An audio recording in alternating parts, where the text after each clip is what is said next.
Arquidiócesis de la Verapaz presenta El Pueblo de Dios, el pueblo de la esperanza.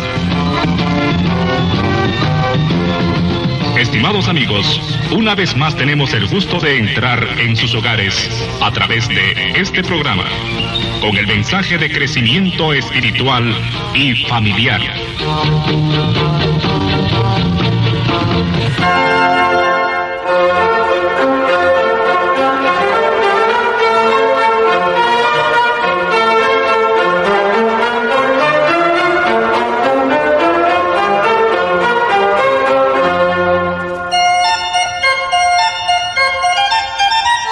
Saludos amigos, amigas, ya con este cuarto domingo del Adviento estamos a las puertas de la fiesta de la Navidad, fiesta central dentro de nuestra fe cristiana, fiesta que nos recuerda la encarnación, el nacimiento del Hijo de Dios en nuestra historia hace ya 20 siglos, de manera que es una ocasión tan especial, una ocasión que no hay que desaprovechar para ahondar en su misterio. Y desde ya les deseo a todos una feliz Navidad y un año nuevo pues lleno de esa paz, esa alegría y esa fe que vienen de Dios y que son un don y que cada vez necesitamos mucho más. En este cuarto domingo del Adviento se nos introduce ya en el misterio de la Navidad.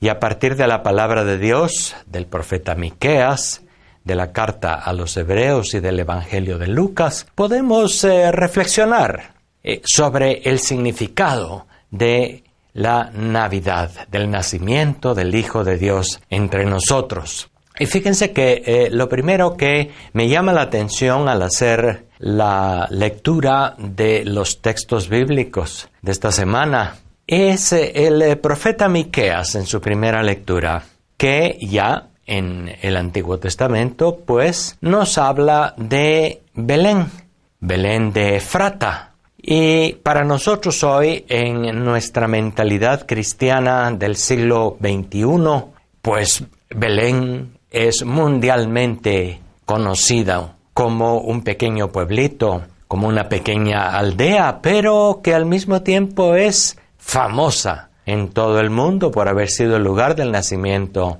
de Jesús. Sin embargo, en aquel tiempo, y más aún en el Antiguo Testamento, Belén de Efrata y aquellas regiones de Judea no eran realmente ningún punto de referencia importante en la historia universal, en el camino de los grandes imperios de los reinos de aquel tiempo. Se trataba de aldeas muy pequeñas en un pueblo, en un reino muy pequeño y muy marginal en la historia mundial, como era el reino de Judá o el reino de Israel.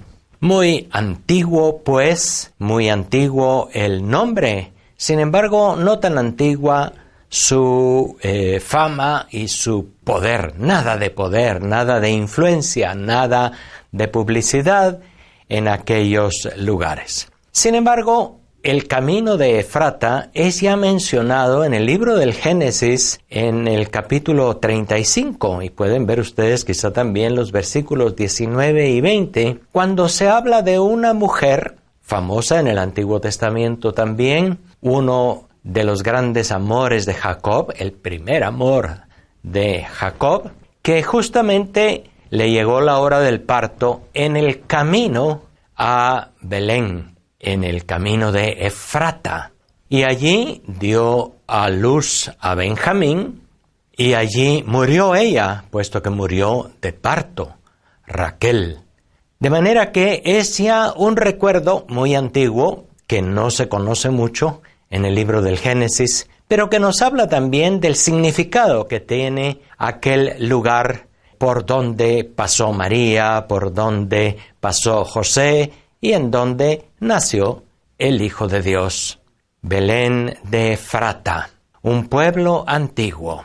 Y también hoy se nos habla de otro pueblo, de otra aldea, que ni siquiera se menciona su nombre en el Evangelio de Lucas, sino que se dice un pueblo de la montaña de Judea. Alguna traducción dice una ciudad de la montaña de Judea. En realidad no era una ciudad tal como hoy la conocemos, que es un pueblo muy grande con muchas posibilidades. Era verdaderamente mejor un pueblo, o mejor, una aldea en la montaña de Judá. Hoy los arqueólogos dicen que muy posiblemente es lo que actualmente se llama Ain Karen, pero también pues un pueblo desconocido, ni siquiera hay certeza sobre su localización geográfica exacta. Y es allí donde vive Zacarías, un sacerdote del templo, y su mujer, Isabel, que en su vejez, nosotros ya sabemos por la noticia del Evangelio, había concebido y estaba embarazada a sus años. De manera que estamos ante circunstancias, fíjense ustedes, todas de marginalidad, de vulnerabilidad, de pequeñez. Y eso es lo primero sobre lo que yo quisiera llamar la atención e invitar a reflexionar en este tiempo navideño. Todas las circunstancias históricas, geográficas y bíblicas también nos subrayan esta idea, la humildad, la pequeñez, la fragilidad. Fíjense también que les comenzaba a compartir en este programa sobre la historia de Raquel y su parto. Ya en el Antiguo Testamento, por supuesto, las mujeres no eran muy importantes en la ciudad ni en la sociedad. La mujer tenía casi exclusivamente la finalidad de poder dar hijos, y mejor si eran hijos y no hijas, primero hijos, al marido, al varón, porque así podía asegurar el nombre y la estirpe de ese varón para la posteridad. Eran sociedades tremendamente machistas, tremendamente centradas en la importancia del varón y en la importancia de su nombre para la posteridad. La mujer en realidad no era muy importante. Era por tanto también que habían muchísimos casos también de poligamia admitida, aceptada. Un varón podía tener varias esposas. Al fin y al cabo, no era una cuestión a discutir la dignidad de la mujer, sino era la dignidad del varón y su descendencia, su progenie, lo que era importante. De manera que ahí también podemos nosotros reparar. Y fíjense cómo estas cosas son de épocas tan antiguas que a veces es necesario no darlas por sentado. Realmente en el Antiguo Testamento, en aquellas sociedades tan antiguas, la mujer, y más aún una jovencita o una niña, no era alguien que contaba mucho en la sociedad. Era cuidada, eso sí, y era aceptada como esposa y como madre de los hijos varones en primer lugar, de un varón, pero casi nada más que eso. Eso sí, le estaba encargada toda la tarea de la maternidad, del cuidado de los niños y de su atención hasta que estos niños llegaran a la edad adulta. Por supuesto, los niños estaban casi absolutamente bajo el cuidado de la madre. Y es así como hoy, al hablar de Belén de Efrata, recordamos a Raquel, recordamos el Antiguo Testamento, recordamos a una mujer que muere de parto y que es enterrada allí. Aún en nuestros días se dice que aquella tumba de Raquel es venerada y se recuerda. Sin embargo, se trataba de una mujer en un lugar muy marginal de la antigua historia, del Antiguo Oriente, en ningún imperio y en ningún pueblo muy importante, sino al contrario, constantemente sometido, constantemente invadido por otras potencias importantes. Eso es lo primero que a nosotros nos llama la atención al acercarnos al misterio de la Navidad, la pequeñez, la humildad, la marginalidad.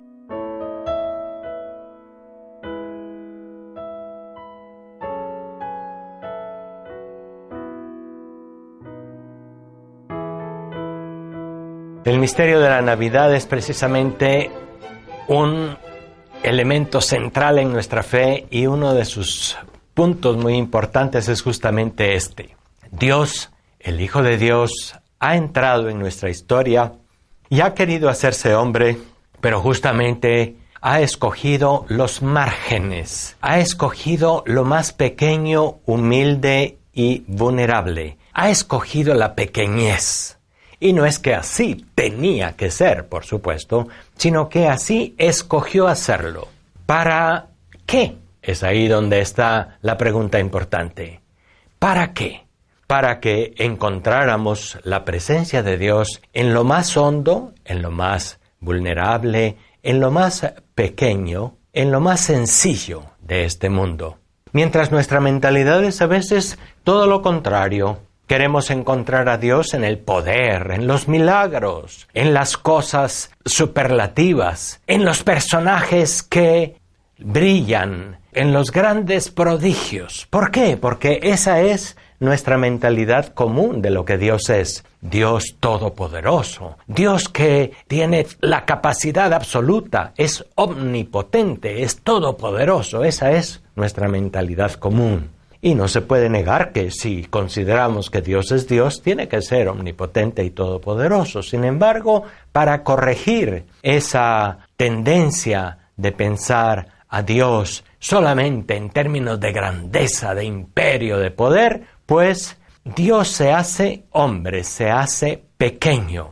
Y ni siquiera nace en un contexto social o cultural de grandeza, sino en un contexto social de mucha pequeñez y de mucha marginalidad. Dios está en manos de una jovencita, María de Nazaret, que le ha concebido en su seno y que corre a las aldeas, a la aldea, a buscar a su prima Isabel, puesto que también se ha enterado de que en su vejez está esperando un hijo. Dos pequeñas mujeres vulnerables, y también se les ve solas en el Evangelio de San Lucas.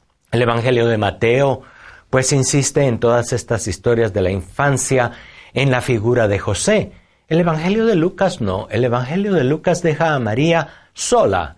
Y uno se pregunta dónde está José. Ni siquiera acompañó a aquella jovencita en un viaje que podía ser un poco peligroso estando embarazada. Pero es lo que Dios quiere manifestarnos en su mensaje. Él está en el seno de aquella jovencita María de Nazaret, que va de camino a Ain Carén, según parece que así se llamaba aquella aldea desconocida en las aldeas de Judá, para visitar a Isabel, su prima, que también es una anciana, estéril, en cierto modo despreciada, por lo tanto, no había sido capaz de dar un hijo varón a su marido durante tantos años de matrimonio, y finalmente, pues, como un signo de Dios y de la presencia de Dios en medio de su pueblo y en medio de los más pobres, también Isabel ha concebido un hijo que será el precursor de Jesús. En fin, María, Isabel se encuentran en un abrazo lleno de fe,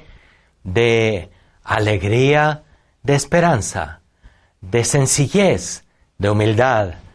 Eso no deja de lado el que estamos ante una circunstancia, si quiero seguir subrayándolo, de pequeñez, de vulnerabilidad, de marginalidad. Jesús, Dios se hace hombre en los márgenes, no en el centro de la historia. Y eso ya nos dice algo. Dios prefiere ser encontrado en los márgenes y no en el centro, en la fragilidad de los pequeños y de sus circunstancias históricas y sociales y culturales, y no en los centros de poder y de fortaleza. Dios prefiere ser encontrado en el rostro de los pequeños y los pobres. Esto, pues, es muy interesante. Hoy, el profeta Miqueas, en la primera lectura de la palabra de Dios, también nos habla de ese elogio. Y tú, Belén, la más pequeña de las ciudades de Judá, Belén de Efrata, que eso quiere decir en el camino de Efrata, que también Efrata era, pues, o una región o una de las pequeñas tribus de Judá. Están subrayando lo pequeño, ya desde el profeta Miqueas. Y tú serás llamada grande porque ahí vendrá el Salvador de Israel. En primer lugar, se está refiriendo a que en Belén nacerá David, el hijo de Jesé, que sería un gran rey en Israel. Dios escoge siempre el margen, escoge siempre lo pequeño. Fíjense que este es un mensaje que ha estado muy claro en el pontificado del Papa Francisco últimamente. Él está en plan de visitar lugares más marginales. Es cierto que también ha ido y va a ciudades importantes y lugares de centros de poder, pero le gusta hacerse presente en lugares marginales, algunos de los lugares de frontera, lugares fronterizos en donde pasan todas las cantidades de migrantes. Los migrantes, los indígenas, los pequeños, los marginados, están muy claramente en la mentalidad del Papa Francisco y en sus acciones, lo cual pues también nos recuerda en dónde se encuentra verdaderamente el rostro de Cristo hoy, pues en el rostro de los pequeños. Él, desde su encarnación y desde su nacimiento, quiso identificarse con los pequeños.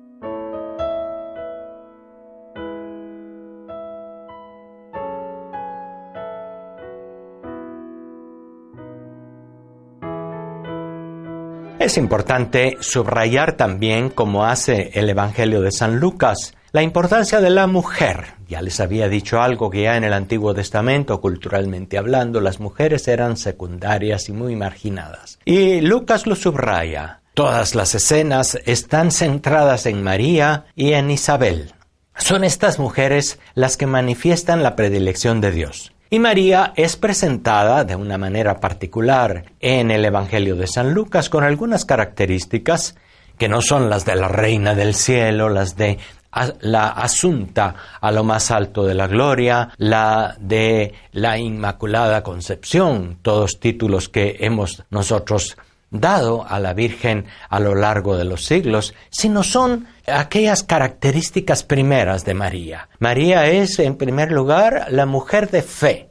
Es Isabel la que le dice, dichosa tú que has creído, porque lo que te ha dicho el Señor se cumplirá. Es aquella pequeña jovencita marginada de Nazaret, la que ha creído la palabra del ángel diciéndole que aquel al que ha concebido por obra del Espíritu Santo y va a dar a luz será el Salvador de Israel. Creer eso, pues es fe. ¿Por qué? Porque lo que ella veía eran otras circunstancias. Se veía embarazada, se veía sin un marido que estuviera las cosas claras, se veía en unas circunstancias de marginalidad y de pequeñez. Pero María cree, dichosa tú que has creído. Podemos decir que uno de los primeros títulos de la Virgen María, precisamente porque es profundamente evangélico, es la mujer de fe. Dichosa tú que has creído. María también es la portadora de alegría. María va y dice que aquella visita produjo una gran alegría en Isabel, quien le dice, ¿Quién soy yo para que me visite la madre de mi Señor? También Isabel, la anciana, ahora esperando un hijo, la marginada allá en esa aldea de Ain Karen, pues se alegra de que le visiten. Tendría también sus temores Isabel. ¿Cuántas mujeres morían de parto en aquellos años? ¿Cuántas mujeres también ahora mueren en el parto? Las circunstancias de los pobres, de las aldeas y de la falta de salubridad, como lo es ahora todavía en muchos lugares, pues lo era aún más allá en aquella antigüedad, en las márgenes del imperio. Isabel y también María tendrían siempre ese temor de morir en el parto, como cuantas morían, de pasar por circunstancias complicadas y difíciles. Y son aquellas dos mujeres las que, en medio de su dificultad, se alegran y se abrazan y reconocen la presencia de Dios en medio de su vida. El cristianismo, hermanos y hermanas, es una religión, una fe, que nos debe llevar a la alegría, no porque haga desaparecer las dificultades de la historia y de nuestra propia historia personal, sino porque nos hace estar conscientes, estar convencidos de que Dios está en medio de nuestras vidas, a pesar de cualquier dificultad e incluso en las peores dificultades. María e Isabel se alegran, se abrazan, y María dice que irrumpe en un cántico de alabanza que nosotros le llamamos el Magnificat. Se alegra mi espíritu en Dios mi Salvador. ¿Por qué? Otra vez, porque ha mirado la pequeñez de su sierva. Ahí está la clave. Dios mira a los pequeños, Dios está cerca de los pequeños. Como miró a Raquel, como miró a aquella aldea de Belén de Efrata, como se fijó en la última de las tribus de Judá, como se fijó en María, en Isabel, y como se fija hoy en los pobres, en los migrantes, en los niños abandonados y muchas veces quizá también abusados y despreciados, como se fija hoy en los niños abortados, puesto que no llegan a ver la luz del día, como se fija en las mujeres que muchas veces son también maltratadas y que pasan la violencia en la casa, la violencia doméstica, las mujeres que no tienen todas las oportunidades de trabajo y de proyección social y cultural que tienen los varones. Dios se fija en el pequeño, Dios pone sus ojos en las circunstancias más marginales, en los pueblos que no están en los grandes centros de poder, en pueblos que son vulnerables, que son pequeños, que son más frágiles. Y eso nos alegra. Dios está presente en medio de nuestra historia.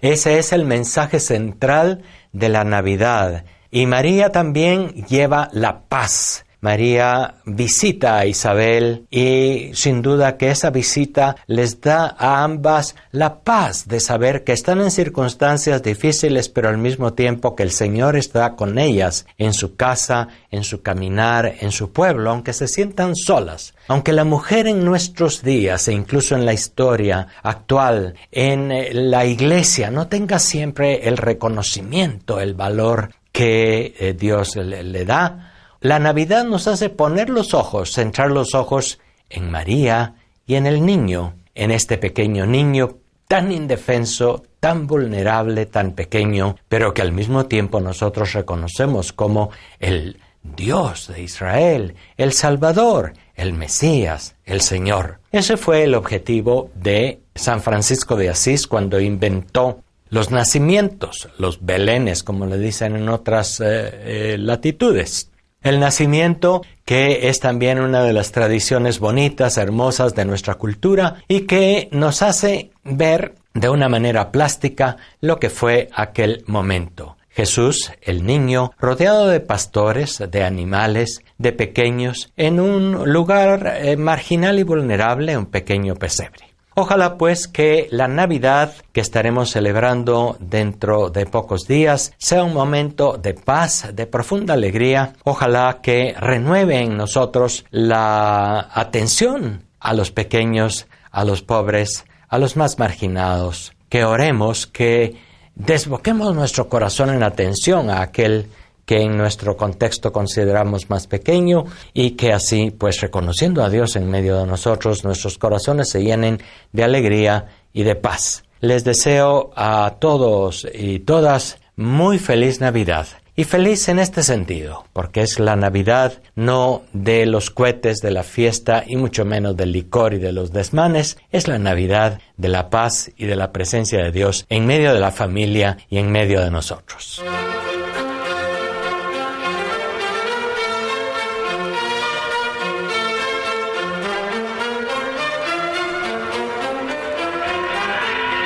Diócesis de la Verapaz presentó